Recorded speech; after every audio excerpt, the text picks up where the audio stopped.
Olá, antes de tudo, quero esclarecer que eu não sou profissional de leitura de livros. Eu ouço muitos livros. Nem estou gravando este áudio com fins lucrativos. Quero apenas dar uma humilde contribuição de lazer, porque estamos em tempos de quarentena, por conta da pandemia do coronavírus. Dona Lola é um livro de Maria José Dupré, escrito a pedidos feitos à escritora por pessoas que se apaixonaram pela sua personagem, Dona Lola, e queriam saber mais sobre sua história, sua vida, após o final de Éramos Seis.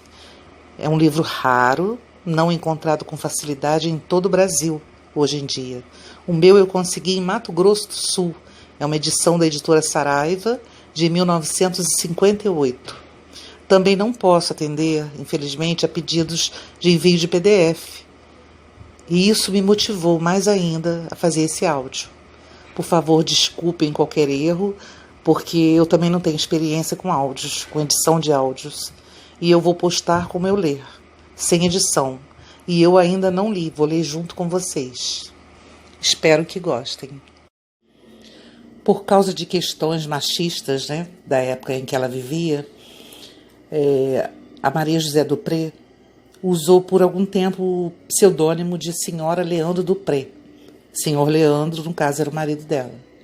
Então, da Senhora Leandro Dupré, Dona Lola, continuação de Éramos Seis, 5ª edição. Aos nossos valorosos pracinhas, que nos campos da Europa lutaram por um mundo melhor. Capítulo 1. Minha amiga Dona Genu apareceu um dia muito cedo, o rosto afogueado por causa do calor. Estávamos em fins de dezembro, o sol abrasava. Foi me encontrar no tanque lavando roupinhas das crianças. Levantei a cabeça e enxuguei o suor da testa ao ouvir a voz tão conhecida. Passei pelo jardim e não vi ninguém. Como vai Isabel? E as crianças? Todos estão com saúde? Abraçamo-nos. Nem bem respondi, vi que o rosto da minha amiga se sombreava e, com a mão no meu ombro, baixou a voz. Sabe quem está muito doente? Desta vez ela não escapa por causa da idade. Prudencinha. Dona Prudencinha? Estava tão forte a última vez que a visitamos, ora esta. E a idade? Desta vez a coisa é séria. Como a senhora disse que queria ir comigo, passei por aqui. Ela saboreava a notícia.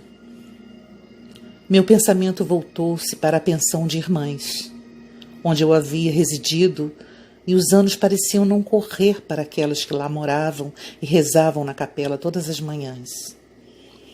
A multidão de velhas deixava os quartos e vagarosamente se encaminhava para o refeitório onde tomava café. Dona Tututa, 15 anos mais moça que Dona Prudencinha, que estava naquele tempo com 85 primaveras, colocava cuidadosamente o guardanapo branco à volta do pescoço da irmã mais velha e dava um laço atrás.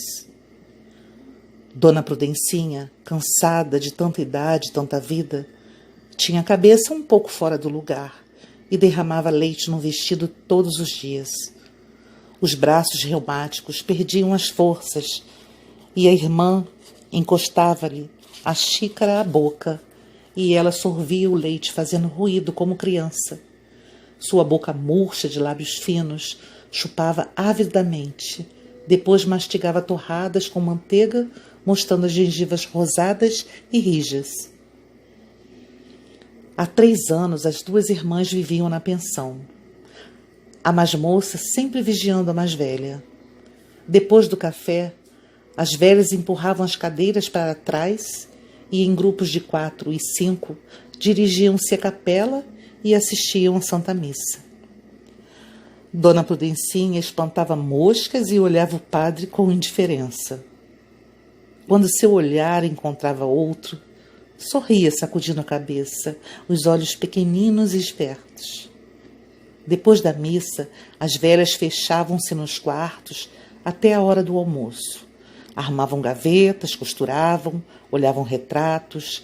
Algumas tinham correspondência e respondiam cartas.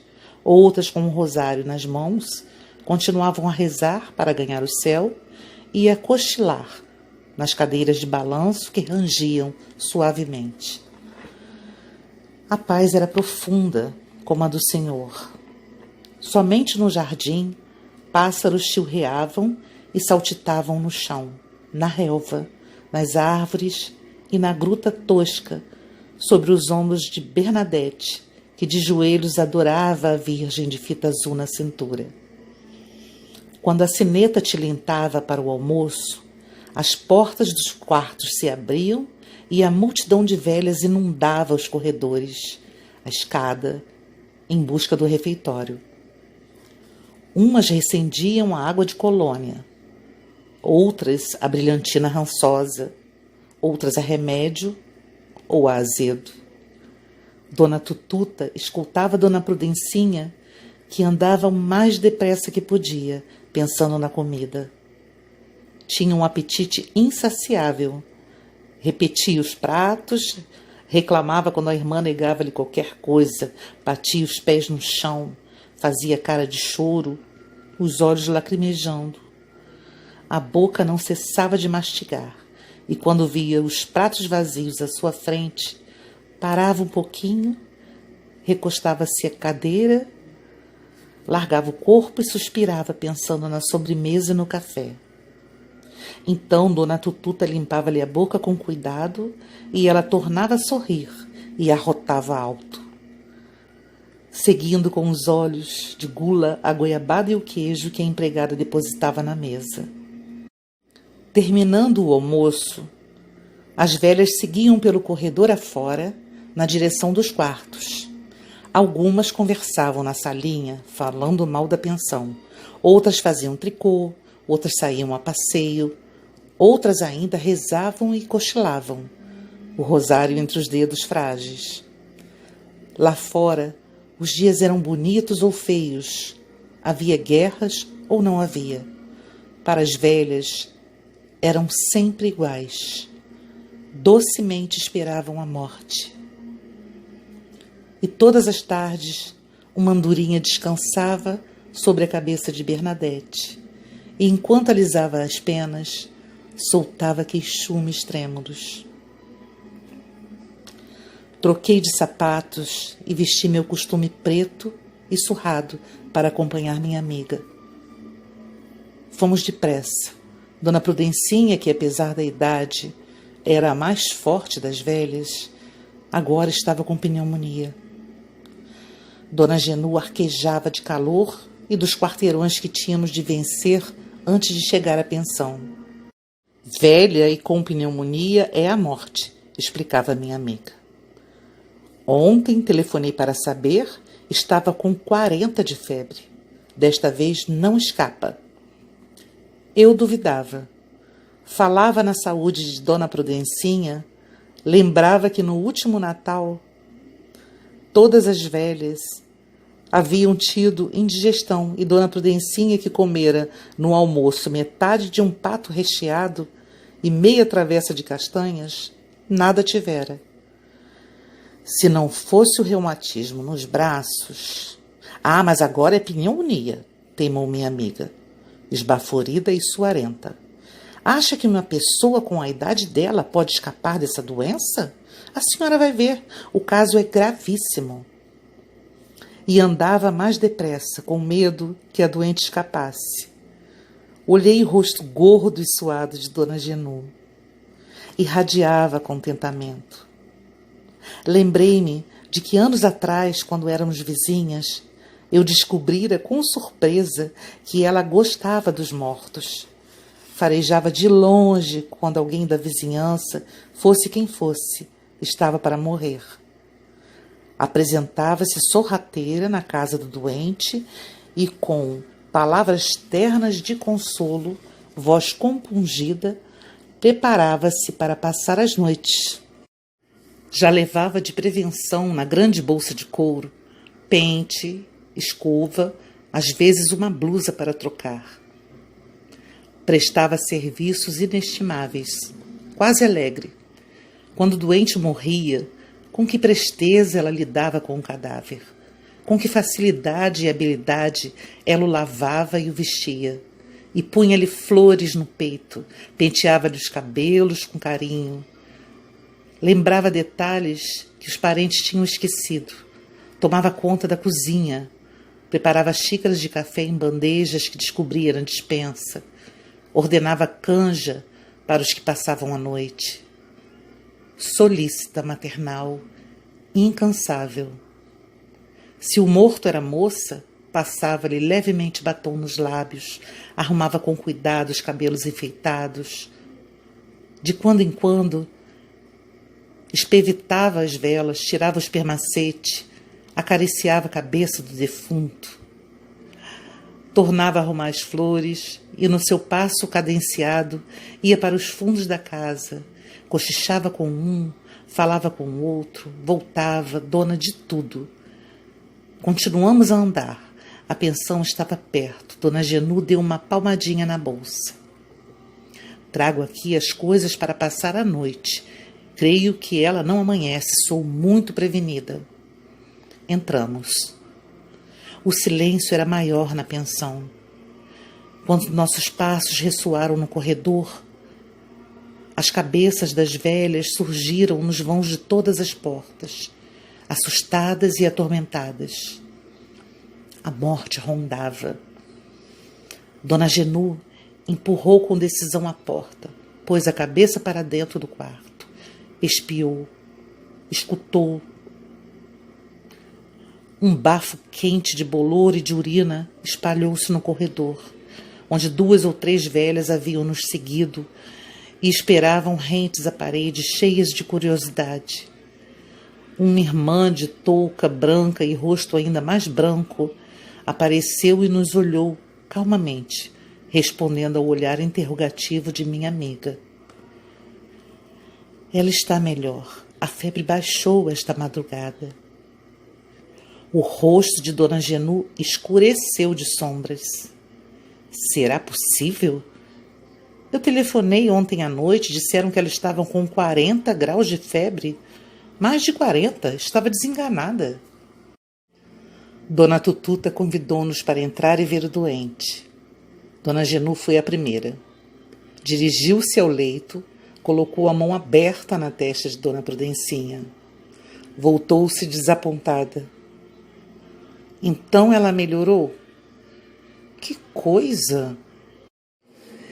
Em cochichos, Dona Tututa explicou-nos que sim. O médico havia saído há meia hora. A pneumonia estava cedendo. O organismo da enferma era resistente. Ela reagia. Havia esperança. Desanimada, minha amiga depositou com impaciência a bolsa na mesinha coberta de remédios. Sentou-se numa cadeira ao lado da cama e esperou. Ora esta.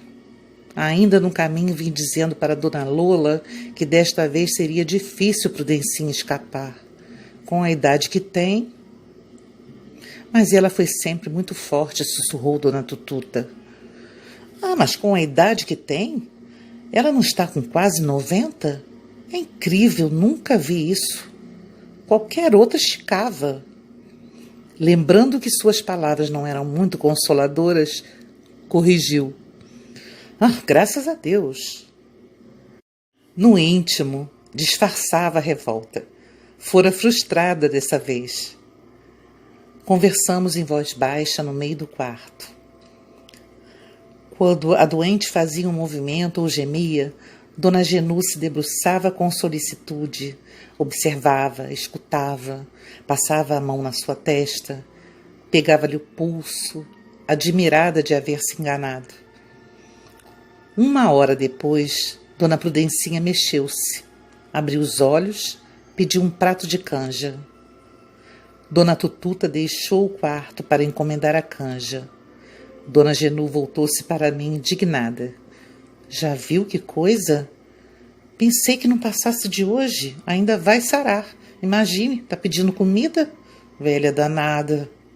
Quando saímos, As velhas espreitavam nos vãos das portas, pediam notícias, satisfeitas quando souberam da melhora.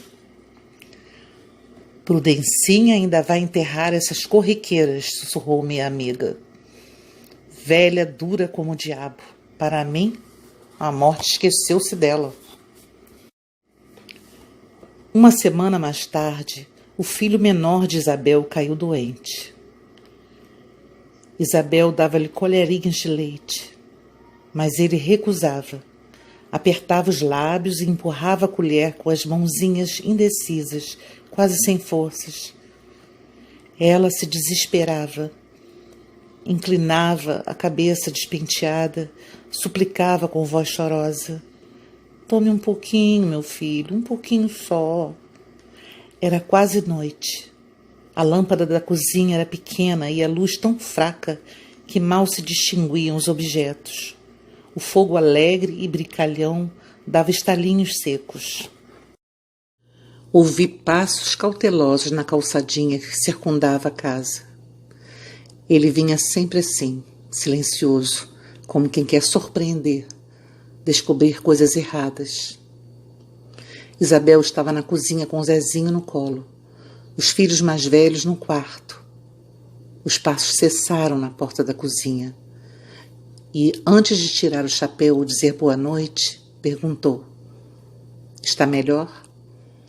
Ela sacudiu a cabeça, hesitante. Parece que tinha melhorado. Agora não quer nada e o leite que lhe ponho na boca volta. Tem muita febre. Felício aproximou-se e colocou a palma da mão na testa da criança. Ficaram os dois atentos, observando o rosto do filho. O médico vai voltar às 8h. Somente o rumor do vento em volta da casa, como que assobiando. Dirigiram-se para o quarto, ela carregando o menino. Falei em voz baixa que a sopa estava pronta, não seria melhor jantar?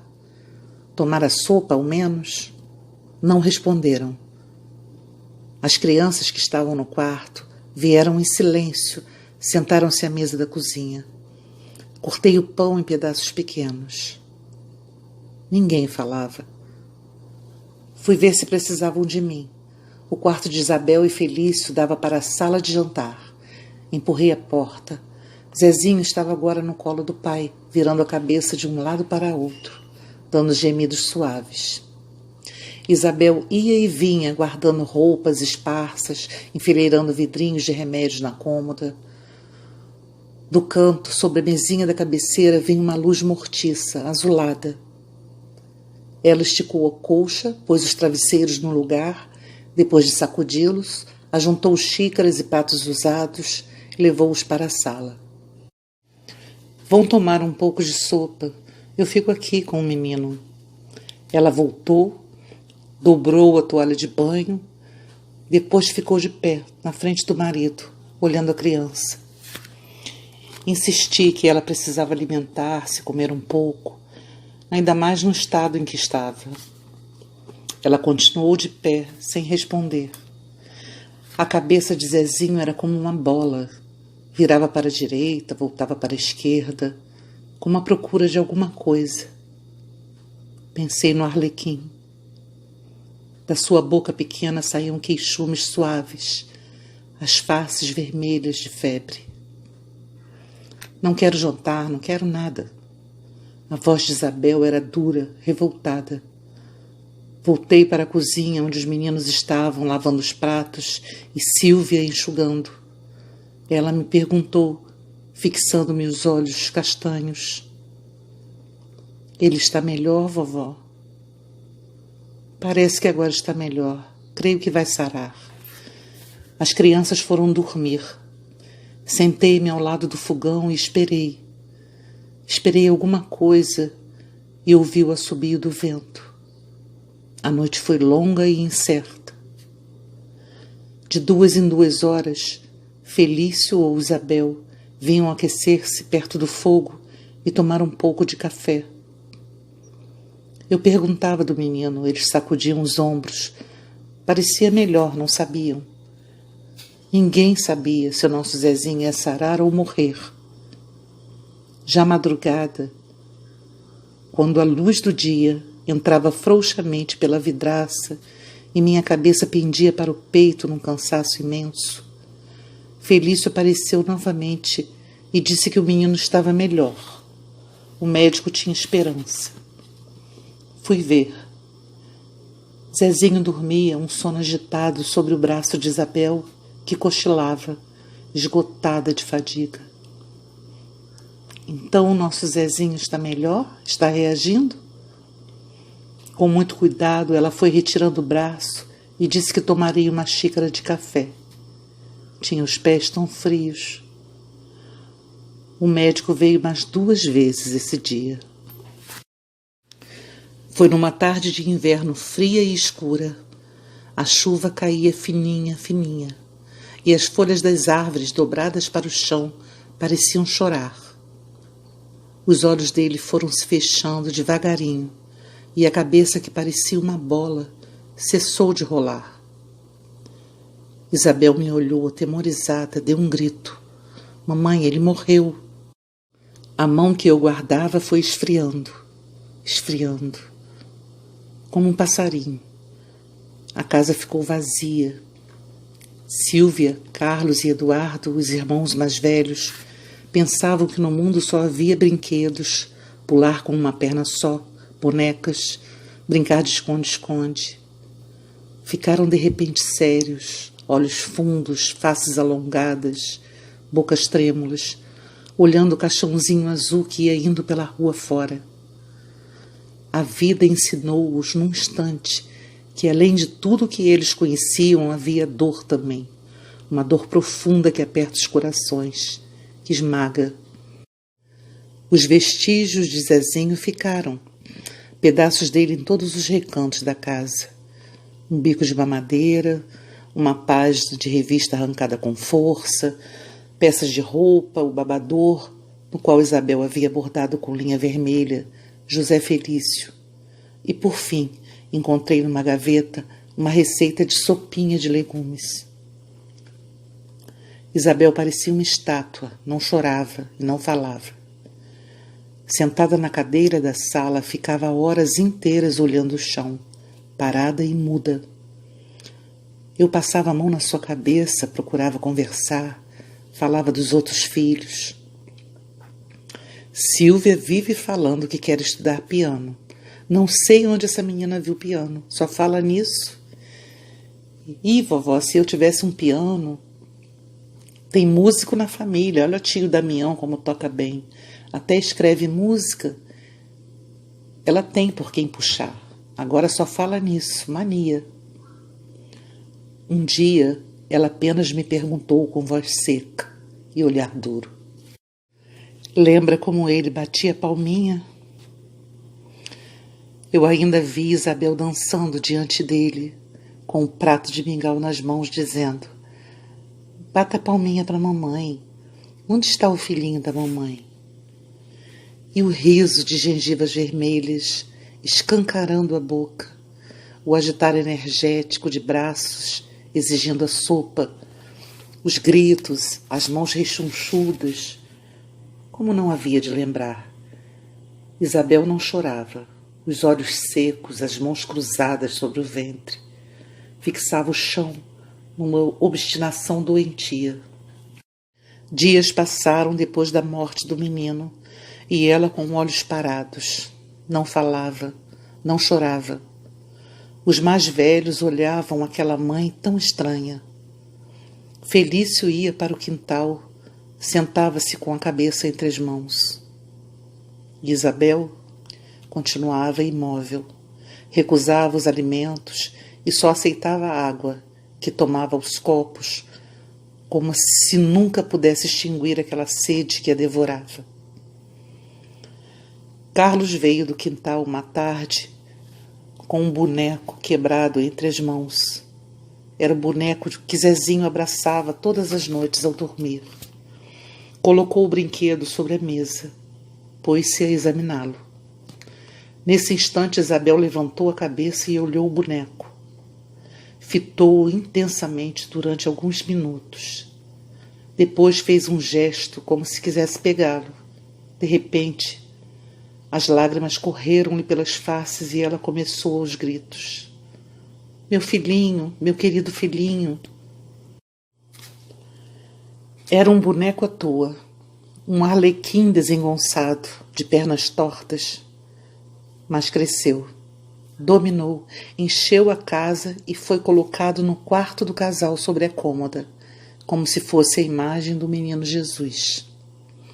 Foi por isso que deixei a pensão de irmãs, onde morei durante anos por causa do Zezinho.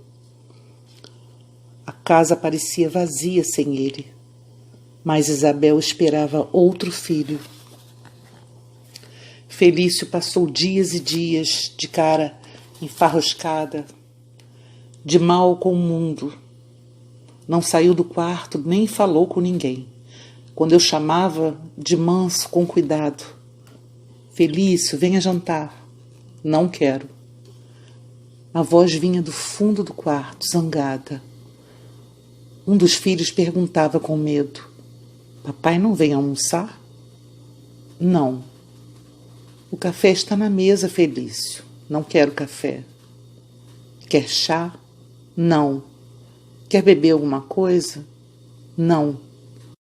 Era um não seco, áspero, atirado de longe como uma pedra para acertar.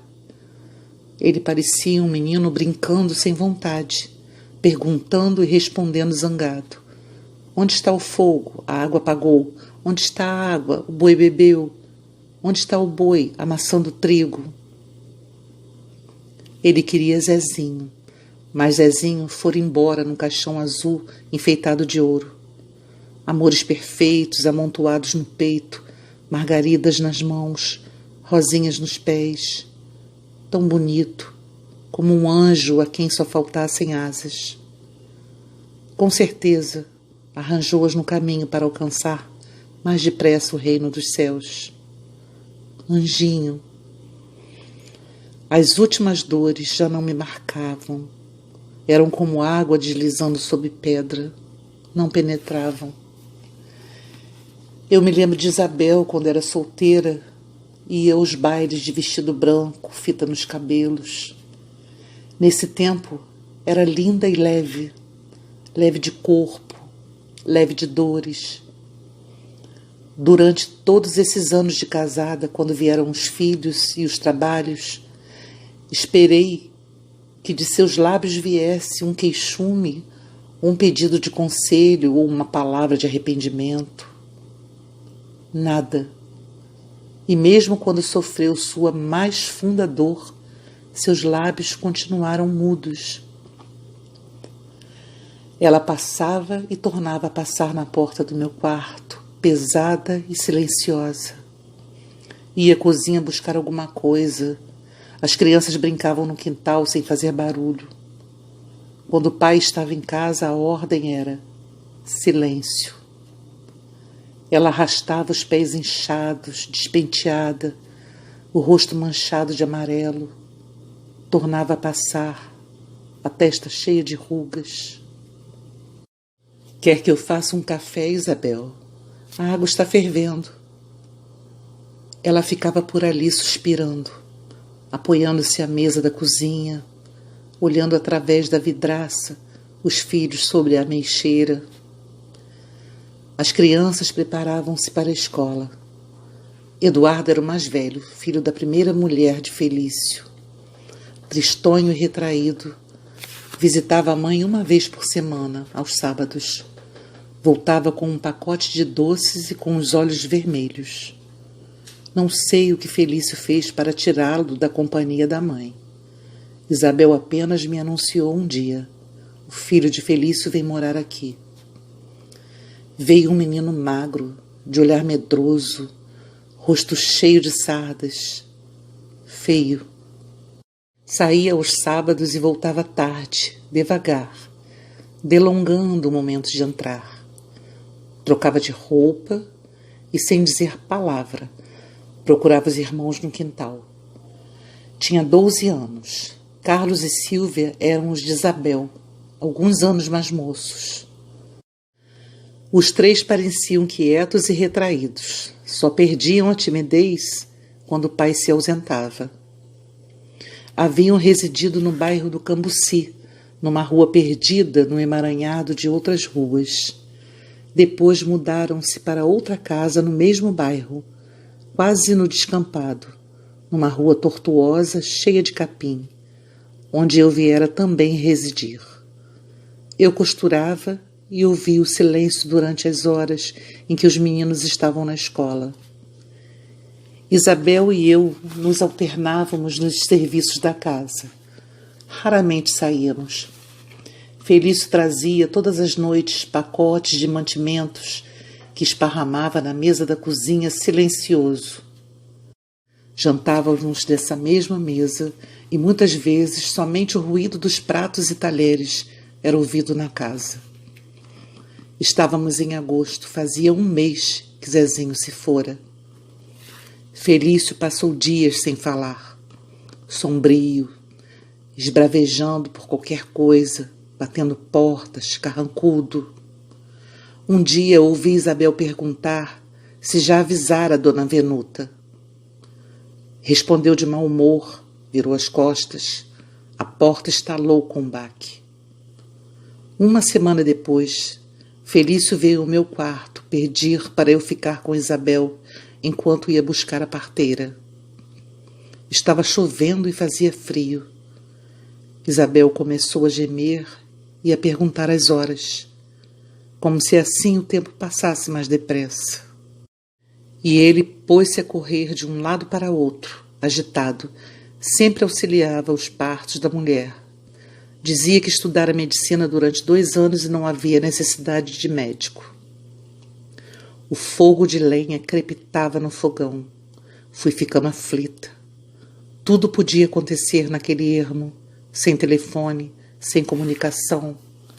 A água estava fervendo quando ele voltou com Dona Venuta. Era uma mulher alta e forte, de braços robustos, seios grandes. Foi entrando e dizendo que tomaria vinho com aquele frio que penetrava até os ossos. Felício trouxe a garrafa e 2 copos. Beberam depressa, enquanto Isabel gemia no quarto, apertando a boca no travesseiro. Dona Venuta tirou o casaco, arregaçou as mangas, resoluta. Estalou a língua, o vinho reconfortava. E por que Isabel inventara de ter criança numa noite daquelas? Sua voz era forte e grossa. A que horas rompera a bolsa de águas? As roupas estão passadas, a água está fervendo. Por que não dão água com açúcar para aquela chorona? Parecia mais alta, os braços nus musculosos, andando de um lado para outro, fazendo perguntas seguidas. Era um vozeirão grosso de gigante, forte como um homem, ossuda, peituda, o lábio superior coberto de pelos escuros. Falou alto para Isabel ouvir. Quem precisa hoje da Benevenuta? Quem vai pôr criança no mundo nesta noite gelada? Ria com estrondo e socava o peito. Benevenuta, Benevenuta. No quarto baixou o tom de voz. Vamos ver esta menina, vamos ver como vai isto. Fecharam-se. Fui para a cozinha, comecei a tremer. Ouvia a voz de Dona Venuta ordenando que gritasse, agarrasse a grade da cama, fizesse força. Força, isso mesmo. Silvia apareceu, estremunhada na cozinha. Ouvira gritos. Vá dormir, volte para o quarto, durma. Crianças precisam dormir. Eu destampava a chaleira, andava, espiava a água, atiçava o fogo, mais lenha no fogão. Lavava as pontas dos dedos, enxugava-os. Crianças precisam dormir. Ouvira gritos. Mentira. Por que vinha com aquele rosto pálido, tremendo de frio, espiar a cozinha? Segure a grade da cama, faça força, sim, grite, grite. Eu girava, via as panelas dependuradas, arrumava uma, passava a mão na outra, destampava a chaleira outra vez. A água palpitava, pulava. Gotas caíam na chapa, chiavam. Onde estavam? As roupas passadas a ferro. Mostraria com a mão ali. Zezinho morrera. Outro Zezinho ia nascer. A tampa da chaleira saltava. Espiei outra vez, enchi outra panela de água, coloquei-a sobre o fogão. Gemidos. Sozinha, esperei o dia amanhecer. Um dia chuvoso. O vento a sacudir as folhas das árvores. Eu perguntava se precisavam de mim, dos meus serviços, das minhas mãos que tanto já haviam trabalhado. Não, não. A voz de Dona Venuta era um trovão. E minhas mãos inúteis e os gemidos de Isabel a me torturarem. E eu me lembrava de quando era ainda mocinha, fita nos cabelos, vestido branco, longe de toda aquela miséria, toda aquela dor, a dançar, a girar, a rir. Fiquei olhando minhas mãos inúteis e falando em voz alta, como se alguém estivesse ali e me ouvisse. Falava para as panelas dependuradas, para a água fervendo, para o dia que vinha surgindo. Por que tanto sofrimento? Que mocinha feliz ela fora, dançando como uma flor. Agora estava estendida naquele leito. Ruptura de bolsa de águas. Faça força, grite, segure a grade da cama. Tome água com açúcar. Isso mesmo. E com aquele marido, eu batia no parapeito da janela e repetia as palavras esperando amanhã. Isabel gritava de dor. O vento urrava lá fora. Eu escutava atrás da porta e mordia minhas mãos inúteis. Passaram as horas da manhã de agosto. Eu a dizer que Zezinho viera ao mundo com sofrimento. Depois morrera, e antes de morrer do que viver naquela casa onde quase não havia alegria. Ninguém podia ser alegre e viver sob o mesmo teto que Felício. Tinha um gênio tão incompreensível, tão sombrio.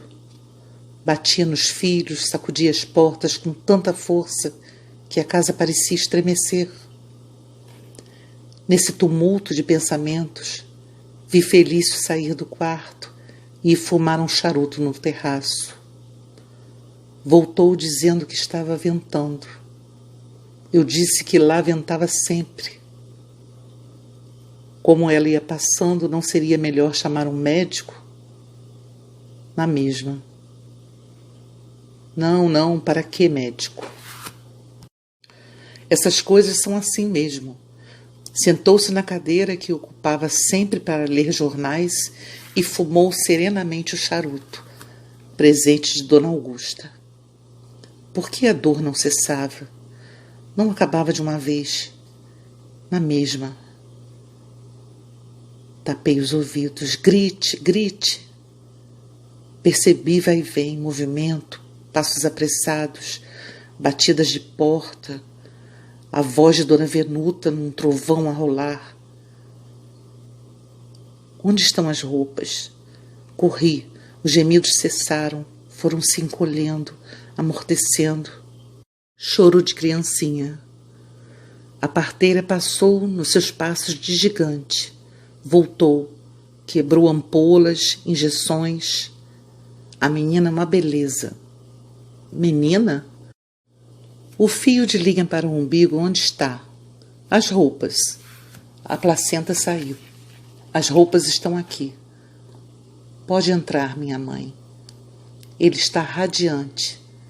Me chamou de minha mãe. Lembrei de uma antiga vizinha que dizia, muito radiante. Dona Venuta lidava com Isabel. Parecia um açougueiro gordo. A criancinha chorava, toda vermelha. Comecei a rir. A princípio baixinho, devagarinho, disfarçando. Depois o riso foi aumentando, foi sacudindo meus ombros, todo o meu corpo. A criancinha berrava, que era um gosto. Senti alívio. Toda a aflição se desvaneceu. Só queria rir, até dar gargalhadas. Isabel tinha um ar cansado. Sorriu de leve. Mamãe viu a menina? Fui preparar a mesa do café. O corpo todo tomado de riso, de felicidade. A chuva caía mansinha, gelada, batia na vidraça com cuidado. Não queria fazer barulho. Dona Venuta começou a contar casos, falando alto, a boca cheia de pão e queijo. Isabel fora feliz. A criança era formidável. Dias antes assistira a um parto, aquilo que fora parto. O de Isabel não fora nada, brincadeira. A tal mulher berrava noite e dia que nem bicho, nada se resolvia. No fim, cesariana. Mais um pouco de café, faça favor?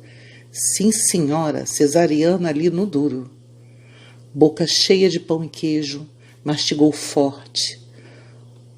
O marido da tal quase morrera de susto. Começou a rir, seu peito tremia com as risadas. E me deu com um cotovelo.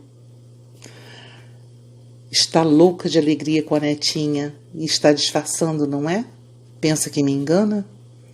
Ri e fiquei engasgada, e ela me socou as costas. Olha a avó como está orgulhosa, até teve engasgos. Sua risada ressoava pela casa. Rimos juntas enquanto ela esmurrava minhas costas. Meus olhos pareciam querer saltar das órbitas. Que mulher! As crianças apareceram assustadas, olhos grandes de medo. O pai disse: nasceu mais uma irmãzinha. Agora está dormindo, depois vocês vão ver. Ficaram olhando o pai. Carlos perguntou o nome. O pai disse que eles iam escolher, fossem pensando. Olharam-se e sorriram. Dona Venuta preparou-se para sair. Tudo correra às mil maravilhas. Voltaria mais tarde. Deu piparotes nas cabeças das crianças, fez recomendações. Adeus. Foi embora. Parecia dar socos onde passava, bigoduda, mulherão. Fui espiar a criancinha ao lado de Isabel. Tinha o rosto sereno e dormia. Isabel também parecia dormir. Uma expressão desolada, de grande desânimo. Onde estava aquela mocinha de fita nos cabelos e vestido branco que girava na sala e fazia careta para os irmãos? Olá. Antes de tudo, quero esclarecer que eu não sou profissional de leitura de livros. Eu ouço muitos livros. Nem estou gravando este áudio com fins lucrativos. Quero apenas dar uma humilde contribuição de lazer, porque estamos em tempos de quarentena, por conta da pandemia do coronavírus. Dona Lola é um livro de Maria José Dupré, escrito a pedidos feitos à escritora por pessoas que se apaixonaram pela sua personagem.